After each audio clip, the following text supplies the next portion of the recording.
محمد عامر بھائی سوال کرتے ہیں، اگر کسی نے شادی میں ایک شخص کی دعوت کی اور دوسرے شخص نے اس کے ساتھ جا کر بغیر اجازت دعوت کھا لی تو اس کا دعوت کھانا کیسا ہے؟ اگر شادی میں یا کسی پروگرام میں صرف ایک آدمی کی دعوت ہو تو اس کو اپنے ساتھ دوسرا آدمی لے جانا یا کسی آدمی کا بن بلائے کسی دعوت اور پروگرام میں کھانے وغیرہ کے لیے شریک ہونا یہ جائز نہیں ہے۔ حضور اکرم صلی اللہ علیہ وسلم نے ارشاد فرمایا کہ اگر کوئی آدمی بن بلائے کھانے کی دعوت میں پہنچ جائے تو وہ چور بن کر داخل ہوتا ہے اور لٹیرا بن کر نکلتا ہے۔ اللہ کے رسول صلی اللہ علیہ وسلم کی حدیث کے الفاظ ہیں،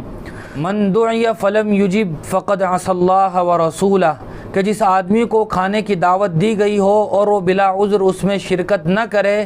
تو یہ اللہ اور اس کے رسول کے حکم کی نافرمانی ہے۔ ومن دخل على غیر دعوت دخل سارقا وخرج مغیرا او کما قال صلی اللہ علیہ وسلم، اور جو آدمی بن بلائے دعوت میں پہنچ جائے تو وہ چور بن کر داخل ہوا اور لٹیرا بن کر نکلا۔ ہاں، اگر پہلے سے ہی